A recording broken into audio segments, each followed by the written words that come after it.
వంటలకు ఇంతకంటే స్వచ్ఛమైన గానుగ నూనె మరెక్కడా దొరకదు. SRV naturals. ఆర్డర్స్ కై స్క్రీన్ పై నెంబర్ కి కాల్ చేయండి. Welcome to Suman TV. నేను మీ నవీన్. ప్రస్తుతం నేను నెల్లూరులో ఉన్నాను. ఇక్కడ వచ్చేసేసి టీడీపీ వర్సెస్ వైసీపీ అన్నట్లుగా కనపడతా ఉంది. అదేవిధంగా ముఖ్యంగా అమిత్ షా గారు మాట్లాడిన తరువాత ఇక్కడి ప్రజల్లో ఖచ్చితంగా ఈసారి నారాయణ గారు గెలుస్తారు లోకల్గానే అంటూ ఉన్నారు. అసలు అమిత్ షా గారికి అదేవిధంగా ఇక్కడ గెలుపుకి టీడీపీ అభ్యర్థి గెలుపుకి సంబంధం ఏంటి అనేది ప్రజల్ని అడిగి తెలుసుకుందాం. సార్ నమస్తే అండి. సార్ ఏంటి సార్ ఆఫ్ ది రికార్డ్ మీరు అన్నారు, అమిత్ షా గారి మాటల్లోనే అర్థమైందండి, ఇంకా ఏంటి మేము చెప్పేది ఏముంది, ఇక్కడ ఖచ్చితంగా నారాయణ గారు గెలుస్తారు, అదేవిధంగా రాష్ట్రంలో టీడీపీ వస్తుందని చెప్పారు. సార్ ఎందుకు అంత ధీమా ఏంటి? ధీమా లేదండి. ఈ యొక్క 5 సంవత్సరాలు ఈ యొక్క అరాచక పాలన చంద్రబాబు నాయుడు ఎప్పుడైతే చెప్తున్నాడో, జగన్మోహన్ రెడ్డి కావాలని లాస్ట్ టైంలో 2019లో అందరూ కోరి ప్రతి ఒక్క పార్టీ వాళ్ళు కూడా వాళ్ళకి సపోర్ట్ చేసి 150 సీట్ ఇచ్చారు. ఇచ్చినందుకు ఇతను చేసింది ఏంటంటే ప్రతిదీ రివర్స్ టెండరింగ్, రివర్స్ సిస్టమ్ తీసుకొచ్చాడు. ప్రతి కానించి మీరు చెప్పినట్టు అక్కడ అమరావతిలో కూర్చుని కానించి ఆ రివర్స్ టెండరింగ్ కాడని అమరావతి మీరు అడుగుతున్న అమరావతి ఎందుకు పూర్తి కాలేదంటే రివర్స్ టెండరింగ్ పెట్టేసి ఏదే గుత్తేదారులు ఏరే వాళ్ళకి ఆ ప్రాజెక్టులకు సంబంధం లేనట్టు నీటిపారుదల శాఖ ఎక్కడ చేయనటువంటి కంపెనీలకి అటాచ్ చేశాడు. ఒకటి, అమిత్ షా ఇప్పుడు కూడా సెంట్రల్ గవర్నమెంట్ మోడీ కానీ ప్రతి ఒక్క రాష్ట్రం 30 రాష్ట్రాలు ఒక రాష్ట్రం మంది, ఆయనకి ఈయన ఒక్కడే ప్రేమ దత్తపుత్రుడు కాదు జగన్మోహన్ రెడ్డి, మోడీకి కానీ అమిత్ షాకి కానీ. గతంలో కూడా ఏదైతే ఈయనకి సంబంధం లేకుండా ప్రభుత్వానికి ఏం కావాలా, రాష్ట్ర ప్రభుత్వానికి ఏం అందించాలో ప్రతి వనరులు ఇస్తున్నారు. ఇప్పుడు ప్రత్యేకించి ఏంటంటే ఎలక్షన్ వచ్చిన తర్వాత ఆల్రెడీ కూటమి ఏర్పడ్డది. జనసేన, బీజేపీ, టీడీపీ ఏర్పడిన తర్వాత ఈ మహాకూటమి ఎందుకు ఏర్పడాల్సి వస్తుంది యొక్క అంశం కూడా ఆల్రెడీ పవన్ కళ్యాణ్ గతంలో కూడా చెప్పాడు. దీంట్లో పవన్ కళ్యాణ్ గారు మెచ్చుకోవాలా. ఎందుకు కూటమి తయారు చేసిన కారణం ఒక శత్రువుని, ఒక బలమైన వ్యక్తిని, ఒక అరాచక పాలనని ఎట్లా వధించాలనే దానికోసం, అందరూ పాత రోజులు ఎట్లా కలిసి పనిచేయాలనే దాని మీద. ఎందుకు ఇట్లా చేస్తున్నారంటే ఎలక్షన్లు కాదు, మున్సిపల్ ఎన్నికలప్పుడు స్వయంగా నేను అనుభవించిన. మున్సిపల్ ఎన్నికలప్పుడు ఓట్లు వేయడానికి పోతుంటే వాలంటీర్ని పైకి వచ్చేసి దిగుతా ఉన్న సందర్భంలో నేను పైకి ఎక్కుతున్నప్పుడు ఆ వాలంటీర్ చెప్పింది, సార్ ఇదిగో ఓటు అయింది, బీవీఎస్ స్కూల్లో మీ ఓటు ఉంది, ఫ్యాన్కి ఓటు అయింది అని చెప్పారు. నాకు డైరెక్ట్ అడిగారు ఎందుకమ్మా అట్లా ఎందుకు చెప్తున్నామంటే, లేదండి మా అడ్మిన్ చెప్పారు, మీరు వేయాలి, మీరు ఎవరికి వేసేది కూడా మాకు తెలుస్తుంది, మీకు ఇవన్నీ ఆగిపోతాయి అమ్మఒడి ఇవన్నీ చెప్పింది. అదే అట్లా చెప్పకూడదు కదా, మీరు ఎట్లా చెప్తారు అని చెప్పి నేను విజిటింగ్ కార్డు చూపించాను. అది ఆమెను గమ్ముకి వెళ్ళి అప్పుడు అడ్మిన్ నేను ఫోన్ కొడితే ఆమె గమ్ము సైలెంట్ అయిపోయారు. అట్లా సార్ ఇప్పుడు మన నియోజకవర్గానికి సంబంధించి, నెల్లూరుకి సంబంధించి ఎట్లా ఉందంటే టగ్ ఆఫ్ వార్గా ఉందా, లేదంటే ఖచ్చితంగా ఒక పార్టీ వైపే ఉన్నారా ప్రజలు? టగ్ ఆఫ్ వార్ అనేది వీళ్ళు క్రియేట్ చేసుకున్నదే, వీళ్ళకి మ్యాపింగ్ చేసి ఈ యొక్క వైసీపీ పాలన చేసుకున్న తప్ప గతంలోనే అంత పెద్ద ఫీక్ టైంలోనే మీరు చెప్పిన 1800 ఓట్లతో గెలిచారు అనిల్ కుమార్ యాదవ్ గారు. గెలిచిన తర్వాత ఆయన మంత్రి అయ్యాడు. మంత్రి తర్వాత నువ్వు చెప్పినట్టు తోటలు కట్టడం, మేసాలు తిప్పడం, ఇప్పుడు ఇక్కడి నుంచి వెళ్ళిపోయి నరసాబా అక్కడ పోటీ చేస్తున్నాడు. నారాయణ ఇప్పుడు కానీ వీళ్ళందరూ కూడా ప్రత్యేకించి పొలిటీషియన్లు కాదు, వీళ్ళు సేవ చేయాలనే దృక్పథంతో ఉండాలి. వాళ్ళకి 100 కోట్ల బిజినెస్లు అన్నీ ఉన్నాయి.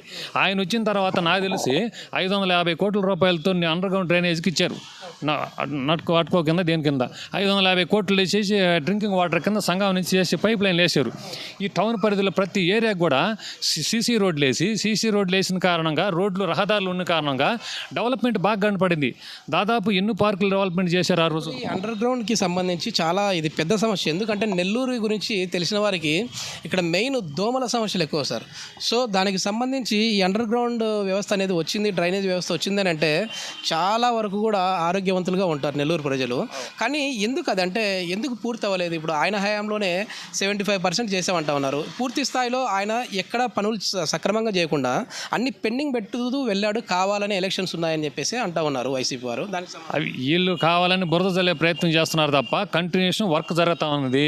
ఏ కంపెనీకి ఎలాంటి కంపెనీలకు ఇచ్చారు, బ్రహ్మాండంగా వర్క్ జరుగుతుంది. ఎలక్షన్ కోడ్ టైం వచ్చేసింది. నాకు తెలిసి 15% మిగిలి ఉంటాయి ఆ వర్కులన్నీ కూడా. 15% ఈ 4-5 సమయంలో అవ్వలేదా అండి?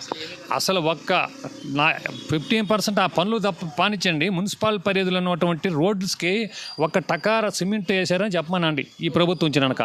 ఈ 4.5 సంవత్సరంలో కానీ ఏ టకార సిమెంట్ వేసిన పాపాన వల్ల, ఏ ఒక్క ఇల్లు కట్టించిన పాపాన వల్ల నాకు తెలిసి జిల్లాలో ఒక 200 ఇల్లు గృహప్రవేశం జరిగినాయి ఈ ప్రభుత్వం వచ్చినాకని చెప్పమనండి ఎవరినైనా వైసీపీ వాళ్ళని. మనం చెప్పే పార్టీ పరంగా కాదు, డెవలప్మెంట్ కోరుకోవాలా. ఊరికే బటన్ నొక్కడం, ప్రజలకి ఏదో మభ్య పెట్టడం కాదు. ఆ రోజు ఏం చెప్పాడు, దండిగా భూములు ఉన్నారు, అమరావతికి దండిగా భూములు ఉండాలి, రాజధాని ఉండాలంటే 30,000 ఎకరాలు కావాలని చెప్పి ఇదే జగన్మోహన్ రెడ్డి అసెంబ్లీలో చెప్పాడు. కానీ జరిగింది, దానికి నోటిఫైడ్ చేశారు, మోడీ గారు వచ్చి శంకుస్థాపన చేశారు. ఈ చేసినప్పుడు కూడా ఈ రోజుల్లో స్టూడెంట్స్ రాసుకోవాలంటే మన ఆంధ్రప్రదేశ్ క్యాపిటల్ ఏదంటే ఏం రాయాలా? రాష్ట్ర వ్యాప్తంగా ఈ కూటమికి ఎన్ని స్థానాలు వచ్చే విధంగా ఉంది సార్? ఎన్ని స్థానాల్లో గెలిచే విధంగా? ఈ కూటమి అంటే ఆల్రెడీ ఎన్డీఏ కూటమికి బ్రహ్మాండమైన పాసిబిలిటీ ఉంది. ప్రజలు మార్పు కోరుకుంటున్నారు. మార్పు కోరుకుంటున్నా అంటే ఈయన బ్రహ్మాండంగా చేస్తే మార్పు కోరుకోరు ప్రజలు ఎవరు కూడా. ఆ విధంగా లేదు కాబట్టి మార్పు కోరుకుంటున్నారు. చంద్రబాబు నాయుడు గారు కూడా ఏంటంటే కేంద్రంలో ఎట్టి పరిస్థితుల్లో మోడీ గారు తిరగలేదు. అంత సమర్థవంతమైన నాయకులు మన దేశంలో లేరు. ఆయన ఏముంది, 1000 కోట్ల దోషి అన్నకో తమ్ముడికో చెల్లికో పెట్టాలన్న తత్వం కాదు.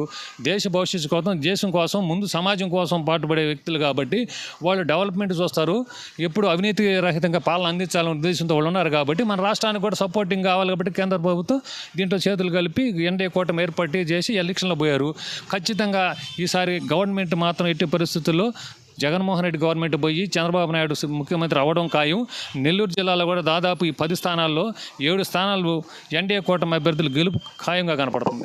ఇది మొత్తం మీద ఎట్టి పరిస్థితుల్లో ఈసారి రాష్ట్రంలో మార్పు అయితే స్పష్టంగా కనపడతా ఉంది. ఖచ్చితంగా కూటమి అభ్యర్థులు గెలిచే విధంగా ఉన్నారు. మా నియోజకవర్గంలో అంటే మా జిల్లాకు నెల్లూరుకు సంబంధించి 7 స్థానాల్లో కైవసం చేసుకుంటారు అని చెప్పేసి ప్రజలు అభిప్రాయపడుతూ ఉన్నారు. చూద్దాం మరి రాబోయే రోజుల్లో, ఎందుకంటే ప్రజల అభిప్రాయం కూడా ప్రజల అభిప్రాయం కూడా మనం తెలుసుకునే ప్రయత్నం చేద్దాం. ఒక్కొక్కరి అభిప్రాయం ఒకలా ఉంటుంది కాబట్టి మరికొద్దిమంది ప్రజలు మనతో ఉన్నారు, వారితో కూడా మాట్లాడే ప్రయత్నం చేద్దాం. సుమన్ టీవీలో మీ పర్సనల్ అండ్ బిజినెస్ ప్రమోషన్స్ కోసం కింది నెంబర్కి కాంటాక్ట్ చేయండి.